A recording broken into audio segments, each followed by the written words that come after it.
ज्ञानाञ्जनशलाकया चक्षुरुन्मिलितं येन तस्मै श्रीगुरुवे नमः। श्रीचैतन्यमनोभीष्टं स्थापितं येन भूतले स्वयं रूपः कदा मह्यं ददाति स्वपदान्तिकं। वन्देऽहं श्रीगुरौ श्रीयुतापदकमलं श्रीगुरुन् वैष्णवांश्च श्रीरूपं साग्रजातं सहगण रघुनाथान्वितं तं सजीवं साद्वैतं सावधूतं परिजनसहितं कृष्णचैतन्यदेवं श्रीराधाकृष्णपादान् सहगण ललिता श्रीविशाखान्वितांश्च। हे कृष्ण करुणा सिंधु दीनबंधु जगत्पते गोपेश गोपिकाकांत राधाकांत नमस्तुते। तप्त कांचन गौरांगी राधे वृंदावनेश्वरी विश्वभानुसुते देवी प्रणमामि हरिप्रिये। वाञ्छाकल्पतरुभ्यश्च कृपा सिन्धुभ्यैव च पतितानां पावनेभ्यो वैष्णवेभ्यो नमो नमः। जय श्री कृष्ण चैतन्य प्रभु नित्यानंद श्री अद्वैत गदाधर शिवासादि गौर भक्तवृंद।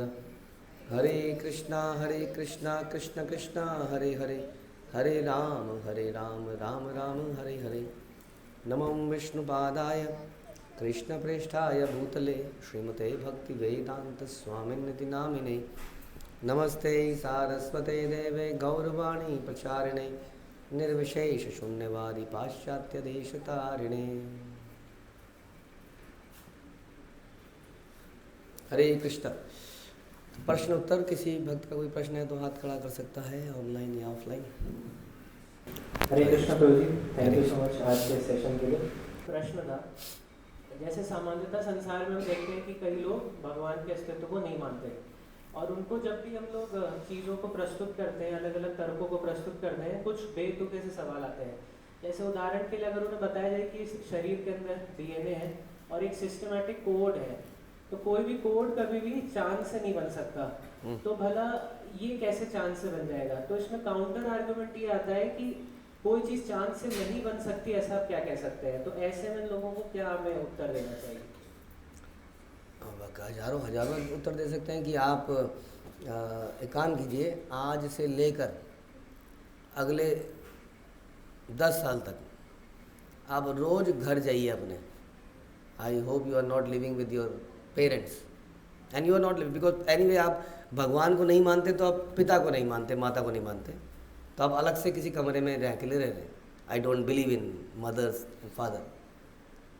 और 10 साल 20 जितना आपको लगे, उसमें एक दिन भी ऐसे दिखाइए कि आप घर में गए और बाई चांस वहाँ पे खाना बना हुआ पड़ा था, मतलब आटा अपने आप निकल के आया और वो चपाती बन गया। या अच्छा आप छोड़िए, ऐसा भी मत कीजिए, आप काम कीजिए, दाल को एक कुकर में रख दीजिए।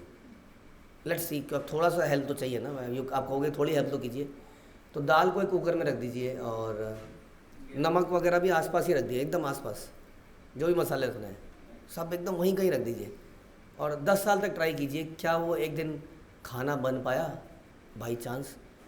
0.0001% प्रोबेबिलिटी तो है ना प्रभु जी। हाँ, हु नोज। तो कोई साउंड व्यक्ति वो मैथमेटिकल कैलकुलेशन से बाहर निकलकर क्या ऐसा ट्राई करने का कोशिश करेगा? Just going by the probability theory, हाँ है, so can you try that? बस यही आंसर। तो फिर अगर नहीं बनेगा तो जब इतना सा खाना ही नहीं बन सकता जिसको एनीवे पका ही देना है सब कुछ डाल के एक साथ ही तो डीएनए कैसे अपने आप हो सकता है? ठीक है। और दूसरा तो जी, वो कई बार ये बात आती है कि जैसा आप कह रहे थे कि अलग अलग गैप्स हैं हमारी अंडरस्टैंडिंग में, तो कहते हैं कि क्योंकि आपको गैप्स के एक्सप्लेनेशन नहीं पता है इसलिए आप मान लेते हो यहाँ पे कोई व्यक्ति होना चाहिए।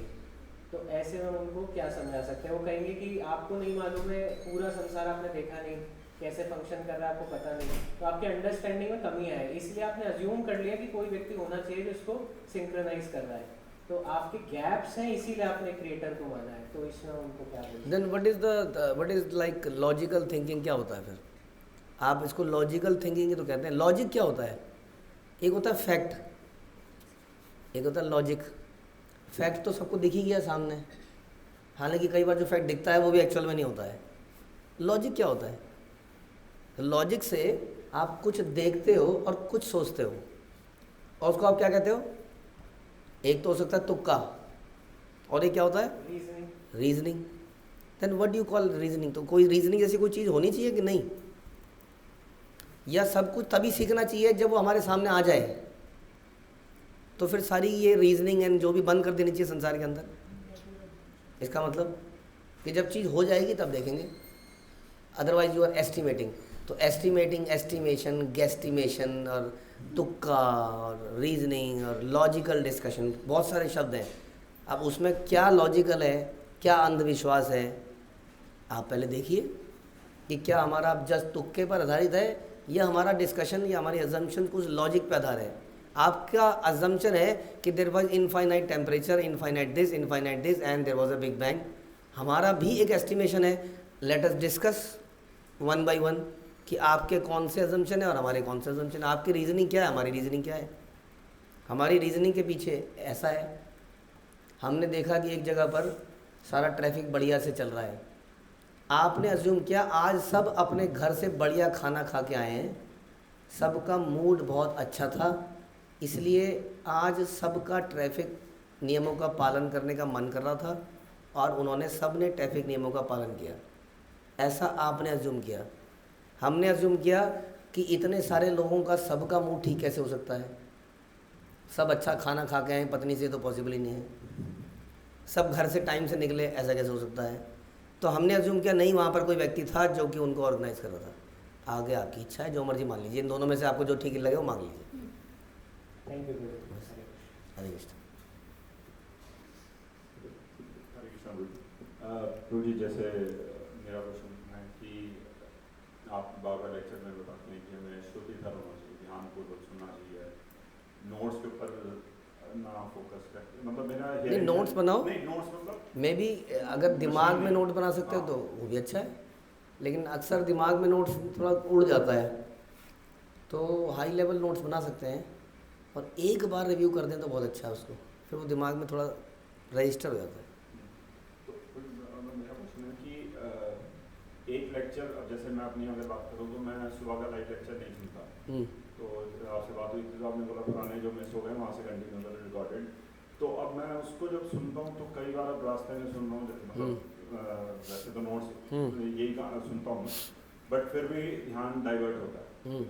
तो क्या उसको पहले मल्टीपल टाइम्स उसको सुनना, फिर उसको एक बार ध्यान से सुनना, या फिर सीधा एक ही बार उसको ध्यान से बैठ के सुनना, वो ज़्यादा बेस्ट है? बिना ध्यान के मल्टीपल बार सुनना या एक बार ध्यान के सुनना? तो मेरा क्वेश्चन है कि एक तो मल्टीटास्किंग हमेशा एक समस्या है, मल्टीटास्किंग मत करो।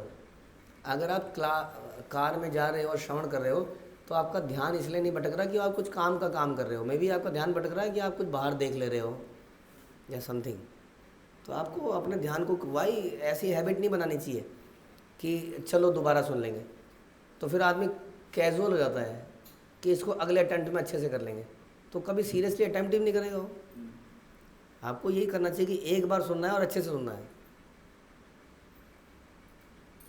कैजुअल एटीट्यूड हो जाएगा नहीं तो ऐसे में फिर हमारे जो ये रेगुलर लेक्चर हैं, आप जैसे बाथरूम में हैं या और बात मतलब आधा घंटा बाथरूम में लगता है फिर, तो उस टाइम पे हम ये लेक्चर्स यही वाले सुने, या हम तो कह रहे हैं सुनो लेकिन ध्यान भटकने मत दो। सुनने में प्रॉब्लम नहीं है, ध्यान क्यों भटक रहा है उसको ठीक करो ना, ये कह रहे हैं। और अगर आप जेन्युइनली कोई काम कर रहे हो तब फिर श्रवण मत करो, क्योंकि फिर आप तो फिर आप ऑफिस में काम कर रहे हो और बीच बीच में सुन भी ले रहे हो, तो उसका वो हम कह रहे हैं उसका फ़ायदा नहीं है। अब ध्यान भटक रहा है बिकॉज ऑफ एनीथिंग, उसको ठीक करो, ठीक है? Okay, Tejas Prabhu online. Yes प्रभु, थैंक यू बाबू जी इस अपॉर्चुनिटी के लिए। तो जी मैं कर्मा थ्योरी से रिलेटेड एक दो क्वेश्चन थे। जैसे एक चीज मैं ये पूछना चाह रहा था, जैसे मान लीजिए दो लोग आपस में लड़ रहे हैं और एक ने दूसरे का मर्डर कर दिया, और जो हमारा उसको कह सकते हैं कि हम उसे अपने पुराने कर्मों की सजा मिल गई, तो जिसने मर्डर किया वो भी फिर जेल मिल गया और बाकी उसने भी अपने कुछ कर्म बनानी है, तो उसने मर्डर क्यों किया? उसका भी कर्मा थ्योरी का कुछ रोल है या फिर क्या एक्सप्लेनेशन हो सकता है उसके पीछे? जी, तो जिसने मर्डर किया ऑब्वियसली वो ऐसे लोगों के बीच में रहा, माना ऐसे कंडीशन में पला जहाँ पर अदरवाइज़ कोई ऐसे मर्डर नहीं कर सकता किसी का। मर्डर करने के लिए भी कुछ चाहिए बैकग्राउंड, उसने मर्डर देखे हैं होते हुए या उनके बारे में सुना है या बहुत ज़्यादा मोबाइल में मर्डर किए हैं व्हाटएवर, समाओ भक्तों से दूर रहा है, इसका मतलब। अब भक्त मर्डर कर दे तो पता नहीं, आई डोंट नो। तो अब वो ऐसी कंडीशन में क्यों रहा? क्योंकि उसके कर्म थे, अपने कर्मों के कारण वो ऐसे संतों के बीच में नहीं रह पाया जहाँ जीवन के मूल्यों को समझ पाए, अपने कर्मों के कारण। लेकिन उन कंडीशंस ने कभी उसको मर्डर करने के लिए फोर्स नहीं किया। मेरा हाथ तो मेरे को ही उठाना पड़ता है, मन मेरा संकल्प लेता है कि मैं मार दूंगा इसको। तो रिवर्स सिचुएशंस में भी कई सारे लोग बड़े संत महात्मा रहे। सबसे बड़ा मर्डरर दुनिया में हुआ हिरण्यकशिपु, उनके घर में मर्डरर नहीं हो पाया वैसी कंडीशन में रहकर भी। तो वाइल कंडीशंस हमारे कर्मों का फल है, लेकिन फिर भी डिसीजन हमारे हाथ में है कि उस कंडीशंस में हम करते क्या हैं। क्या हम शास्त्रों के हिसाब से जीते हैं या कंडीशंस में बह जाते हैं। यू नॉट से मैं क्या करता, मैं बचपन में ऐसे ही माहौल में रहा। तो ऐसे कितने लोग हैं जो ऐसे माहौल में रह के बड़े बड़े व्यक्ति बन गए, संत बन गए। तो ये बहानेबाजी है और कुछ नहीं है।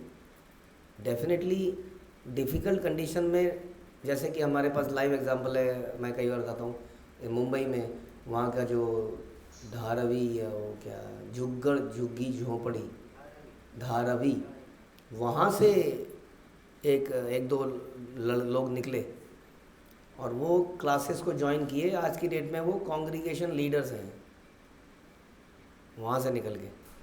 अब मुंबई की झुग्गी बड़ी डिफरेंट कंडीशन होती है, आप सोच नहीं सकते। यहाँ की झुग्गी और वहाँ की झुग्गी में बहुत अंतर है, हेल है वो एक। तो वहाँ से निकल के कोई कॉन्ग्रीगेशन चला रहा है और लीडर बन चुका है।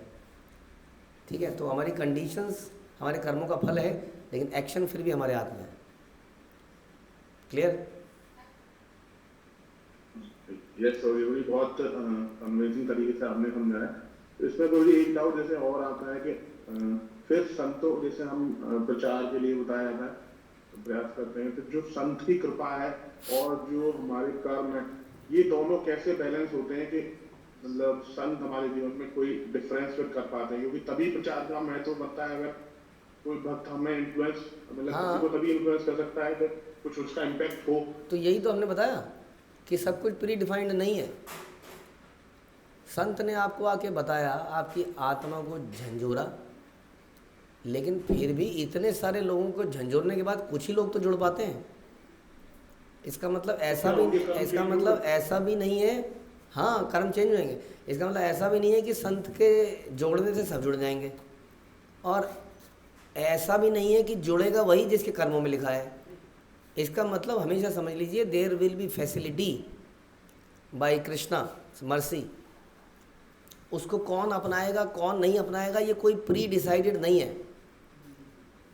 ऑन द स्पॉट जो उसको पकड़ लेगा वो आगे बढ़ जाएगा। इसी गेम में मज़ा भी है, नहीं तो प्रीचिंग में क्या मज़ा है उसके बाद, सब कुछ प्री डिफाइंड है। हाँ, सो और क्या मज़ा है भगवान की लाइफ में भी। उसके बाद भगवान भी रोज़ नए नए सिचुएशंस को देख रहे होते हैं। हाँ, लाइफ में भगवान is always full of variety. Krishna कभी भी कुछ ऐसा नहीं बनाते which is very dull. Even this material world is very creative. भगवान सोचते नहीं है कि एआई एक दिन बनेगा। भगवान भी देख रहे हैं बहुत दूर जा रहा है बच्चों, अच्छा अब तूने ये भी कर लिया। हाँ, but something is happening automatically. उसका क्या निष्कर्ष निकलेगा वो नियम बनाए हुए हैं पहले से ही, ऐसा करेगा तो ऐसा होगा। और समथिंग डायनामिकली हैपनिंग डेली। क्या होगा क्या नहीं होगा हाई लेवल पे कुछ डिफाइंड है, बट अदरवाइज क्या वो लिविंग एंटिटी कैसे कल रिएक्ट करेगी उसके आधार पर ये डिसाइड होगा कि परसों क्या होगा। It is like that. Thank you so much जोड़ी का, बहुत अच्छे से आपने क्लियर कर दिया मेरे सारे डाउट्स उसमें क्लियर हो गए। एक छोटा सा क्वेश्चन और बचा है, पूछ सकते हैं? जी जी। तो गौरी जैसे कई बार हम नोटिस करते हैं कि बहुत छोटा बच्चा होता है और वो उसके जब वो जन्म होता है उसका तभी उसमें कोई डिफॉर्मिटी हो, मान लो पोलियो है जैसे, या फिर आंख से अंधा है, तो क्या ये कंप्लीटली केवल पुराने जन्म का ही हम कह सकते हैं? और 100% क्या और ऑप्शन ही क्या है? उस बेचारे ने कुछ किया ही क्या इस जीवन में? अभी तक पैदा ही तो हुआ है वो, है ना? तो अब जब उसने कुछ कर्म ही नहीं किया तो और क्या कारण हो सकता है? यही कारण है वास्तव में, तुक्का नहीं है कुछ भी। यही हम बार बार बोलते हैं कि तुक्के से कुछ हो गया। It's not like that. तुक्का नहीं होता है कुछ भी लाइफ में। बहुत सारी चीज़ों से समझना पड़ेगा इसको। It is can not be इतना रैंडम नहीं हो सकता कि कोई किसी बेलदार के यहाँ पर पैदा हो रहा है और कोई किसी बहुत करोड़पति अरबपति के यहाँ पैदा हो रहा है। अगर इसको शेयर लग मान ले तो फिर तो दुनिया का अस्तित्व वही हो गया। फिर where is the reasoning and where is the logical thinking, what is all this about? तो फिर तो सारे अस्तित्व पे क्वेश्चन मार्क बन जाता है कि ये सारा क्या तुक्का ही है क्या? इसका मतलब अगर कोई लॉजिकल चीज़ हो रही है तो उसका मतलब सभी चीज़ लॉजिकल होंगी ना। somebody can create sun and moon and DNA and all those things, तो फिर ये जो बच्चे पैदा हो रहे हैं यहाँ उससे कुछ गलती हो गई या इतना टाइम नहीं मिला उसको ये सोचने का कि आत्माएं अब कहाँ पैदा हो रही हैं, चलो इन्हें पैदा होना ही है, कहीं भी किसी को पैदा करो। जो इतना बड़ा सिस्टम क्रिएट कर सकता था वो ये क्रिएट नहीं कर पाया क्या? तो बड़ा लॉजिकल है। Thank you Gauri. तो ये एक्चुअली जब बड़े अपने जीवन में हम किसी और बड़े के साथ कुछ देखते हैं तो हम बहुत अच्छे से अप्लाई कर लेते हैं, लेकिन जैसे किसी बच्चे के साथ कुछ बुरा होगा थोड़ा ग्रोथ सा लगता है ऐसा सोचने में पुराने करना। लेकिन हाँ आपने समझा दिया, बहुत अच्छे से क्लियर कर दिया। हरे कृष्णा। रोजी सेवाओं के बारे में पूछना चाह रहा था कि सेवाओं में एक तो मतलब करना होता है और एक सेवा को बहुत अच्छे से करें। ऐसे कई सारी सेवाएं हैं तो कई बार ऐसा लगता है कि बस कर दी, इसको करना है करके। ओके तो लेकिन बहुत अच्छे से सेवा तो जैसे आप बताते हैं कि शुद्धिकरण के लिए होती है। ठीक है। आपस में मतलब भक्तों के बीच में अच्छे से कोऑपरेट करने के लिए, उससे मित्रता बनाने के लिए इस तरह से होता है, लेकिन वो भाव तो आ नहीं पाता है कई ठीक बार। है। फिर तो कैसे लाएं उस भाव को? तो मत लाएं, किसने कहा लाने को? लाना क्यों है? लाना क्यों है? Are you happy? हाँ, फिर हैप्पी नहीं है ना?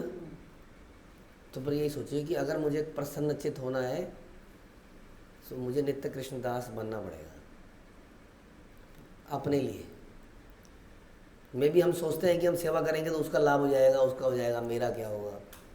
Okay, you do it and see are you happy in life. मतलब सेवा तो जैसे दास समझ के सेवा तो कर ही रहे हैं। आर यू हैप्पी और नॉट? बात तो क्वेश्चन ये है, बस यही सोचिए। और you are still frustrated in life. अगर यू आर फ्रस्ट्रेटेड तो आप सोचिए कहीं ना कहीं हम सेवा कर रहे हैं और उस भाव से नहीं कर रहे हैं, क्योंकि जो उस भाव में चला जाएगा वो तो हमेशा एक्सटेटिक रहेगा, प्रसन्नचित रहेगा, प्रसन्न आत्मा ना सोचती न कांक्षती। वो चिड़चिड़ा, क्रोधित, लेमेंट, हाँ ना सोचती न कांक्षती। तो यही क्वेश्चन, यही आंसर है। इसलिए मैं तो ये कहता हूँ अपने लिए कीजिए। अपने स्वाभाविक स्थिति में आएंगे तो भी प्रसन्न रहेंगे। तो जानना ही जरूरी है ना, जहाँ हम क्यों नहीं कर रहे हैं, क्योंकि हमें लगता है इट्स लॉस, करूँगा तो क्या, इतना क्यों करूँ, ये वो, मतलब ओके रहिए वैसे ही। फिर जेलस मत कीजिए जो प्रसन्न रहते हैं उनसे, ठीक है? ओके। श्रील प्रभुपाद की जय।